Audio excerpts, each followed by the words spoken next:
Hi hello ನಮಸ್ತೆ friends. ಇವತ್ತು ಬೆಳಗಾವಿ ಮತ್ತು ಬಿಜಾಪುರ ಜಿಲ್ಲೆಯ ಬೆಳೆ ಹಾನಿ ನಷ್ಟ ಪರಿಹಾರದ ಬಗ್ಗೆ ಈ ವಿಡಿಯೋದಲ್ಲಿ ತಿಳಿದುಕೊಳ್ಳೋಣ. ಅದಕ್ಕಿಂತ ಮುಂಚೆ ನೀವೇನಾದರೂ ಇಲ್ಲಿವರೆಗೂ ನನ್ನ ಚಾನಲನ್ನು ಸಬ್ಸ್ಕ್ರೈಬ್ ಮಾಡ್ಕೊಳ್ಳೋದಿದ್ದರೆ ಸಬ್ಸ್ಕ್ರೈಬ್ ಮಾಡ್ಕೊಳ್ಳಿ ಅಂತ ಹೇಳ್ತಾ ಬನ್ನಿ ಫ್ರೆಂಡ್ಸ್, ವಿಡಿಯೋನ ಶುರು ಮಾಡೋಣ. ಫ್ರೆಂಡ್ಸ್, ತಮಗೆಲ್ಲರಿಗೂ ಗೊತ್ತಿರುವ ಹಾಗೆ ಸುರಿದ ಮುಂಗಾರು ಮಳೆಯಿಂದ ಜಿಲ್ಲೆಯಲ್ಲಿ ಅತಿವೃಷ್ಟಿಯಿಂದಾಗಿ ರೈತರ ಬೀಜ, ರಸಗೊಬ್ಬರಕ್ಕೆ ಲಕ್ಷಾಂತರ ರೂಪಾಯಿ ಖರ್ಚುಗಳನ್ನು ಮಾಡಿ ಬಿತ್ತನೆ ಮಾಡಿದ ಈರುಳ್ಳಿ, ಗೋವಿನ ಜೋಳ, ತೊಗರಿ, ಸಜ್ಜೆ ಸೇರಿದಂತೆ ಇನ್ನಿತರ ಬೆಳೆಗಳು ನೀರು ಪಾಲಾಗಿದ್ದು, ಈರುಳ್ಳಿಗೆ ಕೊಳೆ ರೋಗ ಬಂದ ಪರಿಣಾಮ ಸಾಕಷ್ಟು ಹಾನಿಯಾಗಿದ್ದು, ಕಂದಾಯ, ಕೃಷಿ, ತೋಟಗಾರಿಕೆ, ರೇಷ್ಮೆ ಇಲಾಖೆ ಅಧಿಕಾರಿಗಳು ಹಾಗೂ ಸ್ಥಳೀಯ ಜನಪ್ರತಿನಿಧಿಗಳು ಆಯಾ ಗ್ರಾಮದ ಹಿರಿಯ ಸಮಿತಿ ರಚಿಸಿ ಜಂಟಿಯಾಗಿ ರೈತರಿಗೆ ಯಾವುದೇ ರೀತಿಯ ಅನ್ಯಾಯ ಮಾಡದಂತೆ ಸರ್ಕಾರದ ವತಿಯಿಂದ ಆದೇಶ ಮಾಡಿದ ಸರ್ವೆ ಮಾಡಿಸಿ 1 ಎಕರೆಗೆ 50,000 ರೂಪಾಯಿ ಪರಿಹಾರ ನೀಡಬೇಕು.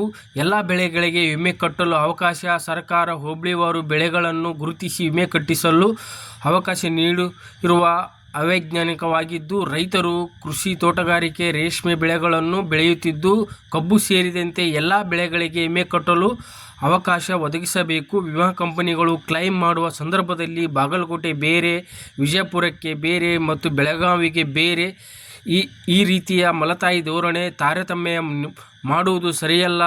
ಎಲ್ಲರಿಗೂ ತಾಂತ್ರಿಕ ಕಾರಣಗಳನ್ನು ನೀಡದೆ ನ್ಯಾಯಯುತವಾಗಿ ಕ್ಲೈಮ್ ನೀಡಬೇಕು. ವಿಮೆ ಬಗ್ಗೆ ಸರ್ಕಾರ ರೈತರಿಗೆ ಮನವರಿಕೆ ಆಗುವಂತೆ ಆಯಾ ಗ್ರಾಮ ಮಟ್ಟಗಳಲ್ಲಿ ಅಥವಾ ಪಟ್ಟಣಗಳಲ್ಲಿ ಹೋಗಿ ಪ್ರಧಾನ ಮಂತ್ರಿ ಫಸಲ್ ಬಿಮಾ ಯೋಜನೆ ಬಗ್ಗೆ ಜಾಗೃತಿ ಮೂಡಿಸಿ ಕೆರೆ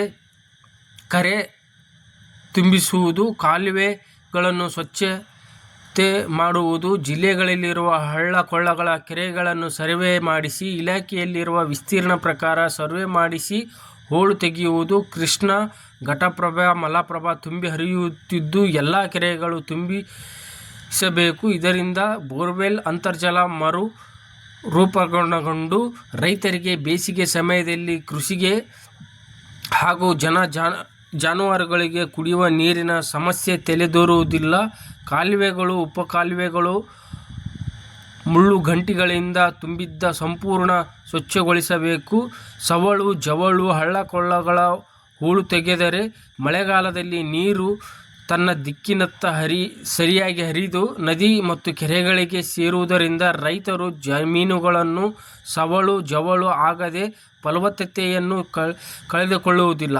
ಆಲ್ಮಟ್ಟಿ, ಹಿನ್ನೀರಿನಲ್ಲಿ ನಿಂತಿರುವ ಜಮೀನಿನಲ್ಲಿ ನೀರು ತೇವಾಂಶ ಹೆಚ್ಚಾಗಿ ಸವಳು, ಜವಳು ಹೆಚ್ಚಾಗಿರುವುದರಿಂದ ರೈತರಿಗೆ ಸದಾಕಾಲ ಯಾವುದೇ ಬೆಳೆ ಬರದೆ ಪ್ರತಿ ವರ್ಷ ನಷ್ಟ ಅನುಭವಿಸುತ್ತಿದ್ದು, ಸವಳು ಜವಳು ನಿಯಂತ್ರಣಕ್ಕೆ ನರೇಗಾ ಯೋಜನೆಯಡಿಯಲ್ಲಿ ಜಿಲ್ಲಾಧಿಕಾರಿ, ಜಿಲ್ಲಾ ಪಂಚಾಯತ್ ಕಾರ್ಯ ಮುಖ್ಯ ನಿರ್ವಾಹಕರು, ಜಿಲ್ಲಾಧಿಕಾರಿ, ತಾಲೂಕು ಪಂಚಾಯತಿ ಕಾರ್ಯನಿರ್ವಾಹಕರು, ಅಧಿಕಾರಿ, ಗ್ರಾಮ ಪಂಚಾಯತಿ PDO, ಕೃಷಿ, ತೋಟಗಾರಿಕೆ, ರೇಷ್ಮೆ ಇಲಾಖೆ ಹಾಗೂ ತಾಲೂಕು ಅಧಿಕಾರಿಗಳು, ಆಯಾ ಭಾಗದ ಜನಪ್ರತಿನಿಧಿಗಳು ರೈತರ ಸಂಯೋಗದಲ್ಲಿ ಸಮಿತಿ ರಚಿಸಿ ಸವಳು ಜವಳು ನಿಯಂತ್ರಣಕ್ಕೆ ಕ್ರಮ ಕೈಗೊಳ್ಳಬೇಕು.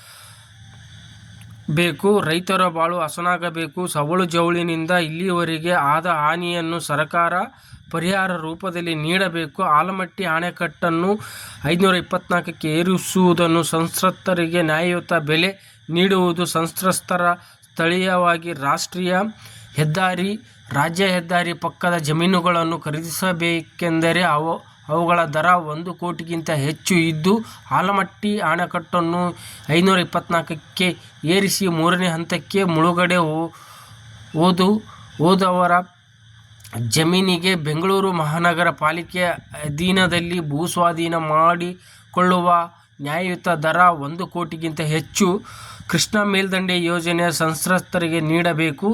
ಈ ಎಲ್ಲ ಪರಿಣಾಮಗಳನ್ನು ಅಧ್ಯಯನ ಮಾಡಿ 2013ರಲ್ಲಿ ಅಂದಿನ UPA ಸರ್ಕಾರವು ಹೊಸ ಭೂ ಕಾಯ್ದೆ ಜಾರಿಗೆ ತಂದ 4 ಪಟ್ಟು ಪರಿಹಾರ ಮತ್ತು ಪುನರ್ವಸತಿ, ಪುನರ್ನಿರ್ಮಾಣ ಸೌಲಭ್ಯಗಳನ್ನು ಒದಗಿಸುವ ಪಾರದರ್ಶಕ ಕಾಯ್ದೆಯನ್ನು, ಯೋಜನಾ ಬಾಧಿತರ ಹಿತರಕ್ಷಣೆಗಾಗಿ ಕಾಯ್ದೆಯನ್ನು ಜಾರಿಗೆ ತಂದಿರುತ್ತದೆ.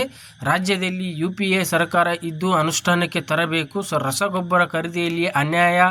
ರೈತರು ಯೂರಿಯಾ, DAP ರಸಗೊಬ್ಬರ ಖರೀದಿಗಾಗಿ ರಸಗೊಬ್ಬರ ವ್ಯಾಪಾರಸ್ಥರು ಬಳಿ ಖರೀದಿಗಾಗಿ ಹೋದರೆ ಅವಶ್ಯಕತೆ ಇಲ್ಲದಿದ್ದರೂ ಅದರ ಜೊತೆ ಬೇರೆ ಗೊಬ್ಬರ ಲಿಂಕ್ ಕೊಡುತ್ತಿದ್ದು, ಇದರಿಂದ ಅತಿವೃಷ್ಟಿಯಿಂದ ಸಂಕಷ್ಟದಲ್ಲಿರುವ ರೈತರಿಗೆ ಆರ್ಥಿಕ ನಷ್ಟ ಅನುಭವಿಸುತ್ತಿದ್ದು, ಈ ಬಗ್ಗೆ ಸಂಬಂಧಿಸಿದ ಅಧಿಕಾರಿಗಳು ಗಮನಕ್ಕೆ ತಂದರೂ ಸ್ಪಂದಿಸಲಿಲ್ಲ. ಅಂತಹ ಅಧಿಕಾರಿಗಳನ್ನು ಭ್ರಷ್ಟಾಚಾರದಲ್ಲಿ ತೊಡಗಿರಬಹುದು ಎಂದು ಸಂಶಯದಲ್ಲಿ ರೈತರು ಮೂಡಿದ್ದು, ಅಧಿಕಾರಿಗಳ ವಿರುದ್ಧ ಕಠಿಣ ಕ್ರಮ ಕೈಗೊಳ್ಳಬೇಕೆಂದು ರೈತರು ಸರ್ಕಾರಕ್ಕೆ ಆಗ್ರಹಿಸಿದ್ದಾರೆ. ಅದೇ ಥರ ನೋಡ್ಬೋದು ಫ್ರೆಂಡ್ಸ್, ಬೆಳೆ ಹಾನಿ ನಷ್ಟ ಪರಿಹಾರವು ಶೀಘ್ರದಲ್ಲೇ ವಿತರಣೆ ಮಾಡುವುದಾಗಿ ತಿಳಿಸಿದ್ದಾರೆ. ಓಕೆ ಫ್ರೆಂಡ್ಸ್, ನಿಮಗೆ ಈ ವಿಡಿಯೋ ಇಷ್ಟ ಆಗಿದೆ ಅನ್ಕೋತೀನಿ. ಇಷ್ಟವಾದರೆ ವಿಡಿಯೋನ ಲೈಕ್ ಮಾಡಿ, ಶೇರ್ ಮಾಡಿ ಮತ್ತು ನನ್ನ ಚಾನಲನ್ನು ಸಬ್ಸ್ಕ್ರೈಬ್ ಮಾಡ್ಕೊಳ್ಳಿ ಅಂತ ಹೇಳ್ತಾ ಧನ್ಯವಾದಗಳು ಫ್ರೆಂಡ್ಸ್.